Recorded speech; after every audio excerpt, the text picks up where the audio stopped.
श्री गोविंद जी काडला जी वहाँ आए थे कथा लेने के लिए भटिंडा। उस समय पर आशीष जी से इनका संपर्क हुआ था।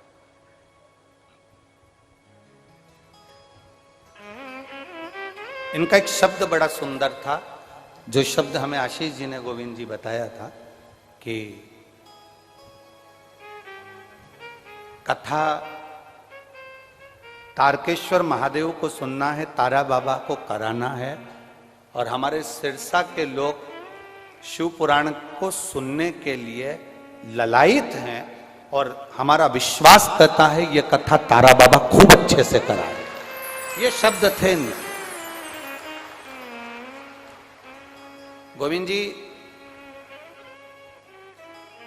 कथा के लिए 2027 तक के समय नहीं है। ये जो समय था ये हमने सीहोर कुबरेश्वर धाम की कथा की तैयारी के लिए रखा था, जो रुद्राक्षोत्सव सीहोर में होता है उसके लिए। हम फिर कहेंगे ये कथा आप नहीं करा रहे। गोपाल जी कथा गोविंद जी और गोपाल जी कड़ा नहीं करा रहे, ये हमारी दिल से। रात्रि को हमारी आंख में आंसू थे इस सबको सोचते हुए कि ये कथा जब सीहोर में उत्सव चालू हो रहा है और उसके 10 दिन 15 दिन हमने अपने लिए रखे, ये कथा आखिर यहाँ क्यों हो रही, सिरसा में कैसे हो रही। तब अनुभव ये करा है रात्रि विश्राम का कि ये कथा तुम दोनों नहीं करा रहे, कड़ला परिवार नहीं करा रहे। ये कथा जो अंदर बैठे हैं ना तारा बाबा, ये अनुभव, दिली अनुभव। और ये अनुभव किया रात्रि को जब करते समय, तो सुना ये गोविंद शंकर को पकड़ लाया। अनुभव किया, ये बताने का नहीं होता, पर भीतर के जो भाव है वो कथा किसी के बस में। और सुनो सिरसा वालों, हरियाणा के सभी जीजी जीजा बेटी बेटा बहन भाई माता पिता बंधुओं को मैं नमन कर कर कहता हूं, ये आपने जो शंकर जी के मंदिर में 1 लोटा जल चढ़ाया होगा तो तारा बाबा ने तुमको सुनाने के लिए ये शिव पुराण को बुलाया।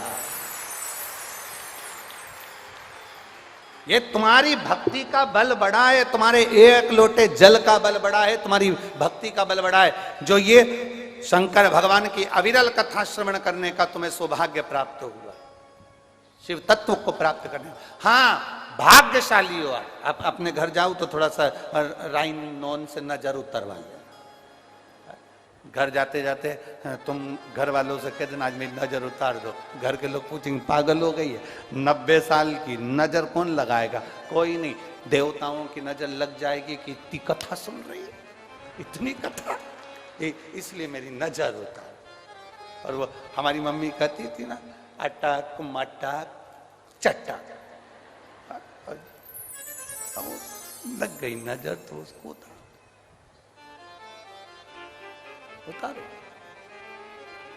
बहुत कठिन है शिव पुराण। भागवत सरल में मिल सकती है, राम कथा सरल में मिल सकती है, पर शिव पुराण बहुत कठिन है। मारा व्यवस्था करना कठिन। भक्तों को ये कोई शंकर के श्रोता है? कौन कहे तुमको कि तुम शिव के श्रोता हो? शिव के श्रोता नहीं। बगीचे से वही फूल तोड़ा जाता है जो तुमको पसंद आता है, शिव महापुराण में वही जाता है जो भोलेनाथ को पसंद आता है, नहीं तो जा ही नहीं सकता, जा ही नहीं सकता। शंकर की कथा में वही जाता है जिसको शंकर डमरू बजाकर इतने 108 फीट के खड़े हैं, दूर से ही देख लेते हैं कौन भेरू प्रसाद आया है कि राम प्रसाद आया, दूर से देख लेते हैं, पहचान जाते हैं, आया है, आजा, दरवाजे तक आ गया है। अब सोच के आया था कहीं बैठूंगा, धक्के खाते खाते खाते खाते बाबा के दरवाजे पर आ तो गया।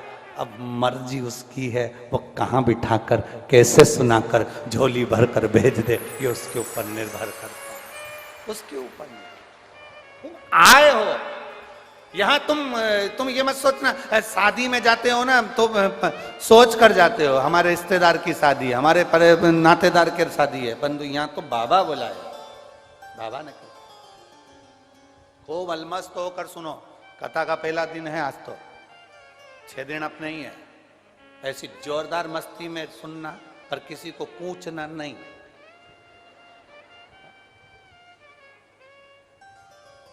और जितने कार्यकर्ता खड़े रहते हैं हम उनसे भी निवेदन करेंगे, प्रयास करा करो जब कथा चला करे ना, बैठ जाया करो। बेचारी पीछे वालियों को दीदार नहीं होता है, बड़ी वो। और पूरी कथा में वो तुमको कोसती रहती है, पूरी कथा में। इससे अच्छा है कि तुम एक साइड कोने में खसक के बैठ जाओ या कोने में बैठ जाओ तो अच्छा। वो पूरी कथा में बस कोसती रहे, पूरी कथा। तो क्या मतलब? तो जितने कार्यकर्ता खड़े रहे ना, उनसे भी निवेदन है कि तुम तुम्हारी बहुत बाबा की कथा है, इसको मस्ती में सुनो, बहुत मस्ती में। और यहाँ कथा सुनने आए हो ना तारा बाबा की कुटिया में, तो ये सोच के आओ अपन अपने बाप के घर गए, अपने दादा के घर गए, अपने पिता के घर गए, अलमस्त होकर कथा का रसतत्व ग्रहण करो। जीवन की सार्थकता। बोल बम का नारा है, इतना धीमा बोलोगे तो कल्याण तुम्हारा। अच्छे से बोलो जरा, बोल बम का नारा है, सारी समस्या का हल।